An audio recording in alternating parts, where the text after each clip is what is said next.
welcome back to my channel. It's Catherine again. This is my kitchen. It's not a secret anymore. You have seen this for many times in my previous video. But today what I'm going to show you is what's behind this door. Another very important element of our house, our utility room.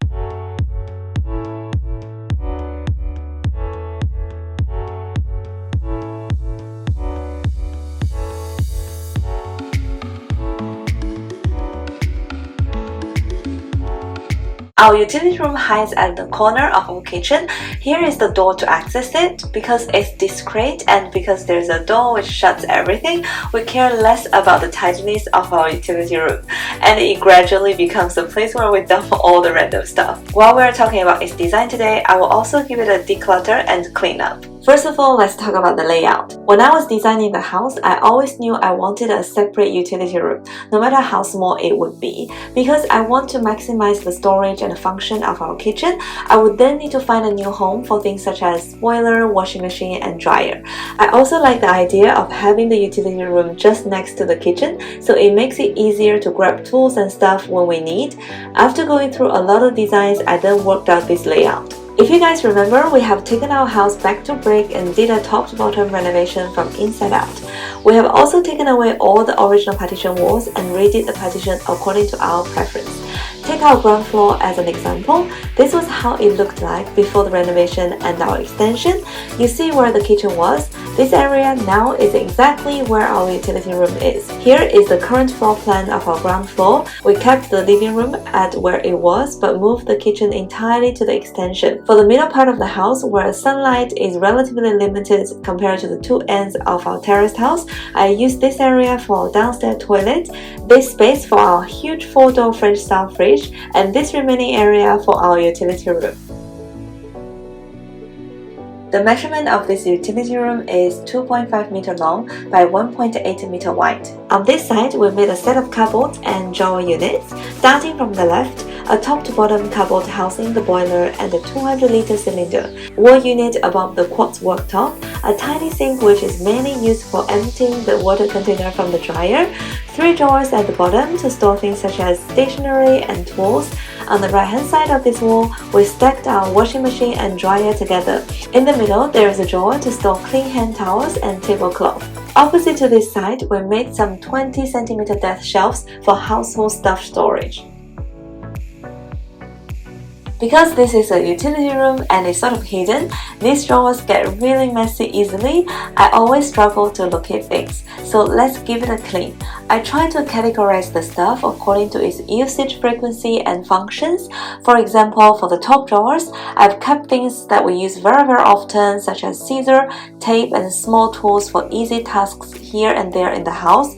I don't know how you guys keep all these type of wires gifted in various of electronic devices. I used to just throw them away, but later on I realized sometimes I do need to use one or two to tie the cables and stuff, such as cables in my study. So I decided to store all the random wires in a box like this and then label it accordingly. I like to label it on the side so I can store things into the organizer vertically to save space. By the way, these organizers are all from IKEA. They are quite solid and very reasonably priced. For the second drawer, I got myself these 2 organizers from IKEA as well. I store things such as stapler, batteries, and nail clippers, etc. For the bottom drawer, I haven't really utilized it yet. Here are the 2 heads from Dyson vacuum machine. I don't use these 2 heads very often, therefore I just put them here for now. When there's an empty space, guys, don't rush, it will be filled up by stuff very quickly. Remember to always leave some room for future purchases in your house. Left to these drawers is the cupboard housing the boiler and cylinder. Oh, these are some useful phone numbers of local help team for newborns and mom. My husband printed them out and stick them here for the convenience right after we came back from the hospital. However, let's stick them inside the cupboard to keep the outside tidy and clean. By the way, some people install their cylinder under the staircases. I'm not a huge fan of that option because I have better plans for the use of under the staircase space. Stay tuned and you will find out my design for that in my future videos. In addition, I'd like to keep the boiler and cylinder together so it can optimize the vertical space. Next, moving on to the shelves on this side. It is really a mess. I mean, to be honest, I don't really mind the presentation on this side because it's sort of like an alcove unit. If you look from outside of the utility room, you don't really see what's going on there. However, every time I go into the utility room, it does give me a headache. Plus, a cleaner and more organized space just motivates me to keep it clean and organized. So let's give it a clean as well. In my last video, surviving the first month with a newborn, I've mentioned that we have stocked up loads of household products, and there they are, such as zillions of toilet and kitchen rolls. Buying in bulk does save a bit of money, but finding a space to store all this without forgetting is a real challenge. That's why I'd like to keep them visible to remind myself of the stock level.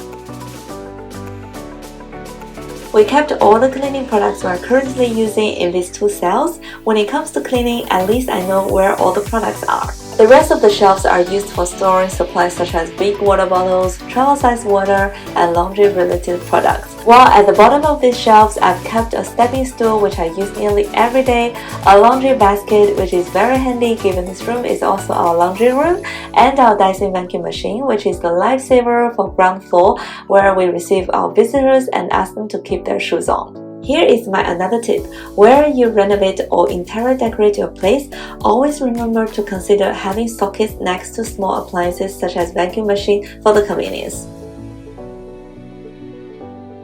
Overall, I really enjoy using my utility room. If you ask me for anything if I would do differently, I mean if I can, I would prefer a utility room with more space and a window so I can dry clothes there as well. However, due to the limited space, that's the most optimal solution I can find for my space. I would highly recommend you to make a utility room if you are renovating your house like we were. Because our utility room has a door, what's inside really doesn't matter too much. I then didn't install built-in washing machine and dryer. By not making the furniture to cover them up, I saved some money. In addition, the bespoke furniture of my utility room is not as expensive as our kitchen as well because again, it is a utility room. What matters is its function instead of its look. Alright, that's all for today. Thanks again for staying with me. In my channel, I talk about house renovation, home decoration, and some tips and tricks that can help you organize your beautiful home better. If you don't want to miss out, please subscribe me and turn on the notification bell to stay connected. Alright, I upload video every Friday at 7 PM, so I'll see you guys next Friday. Bye bye!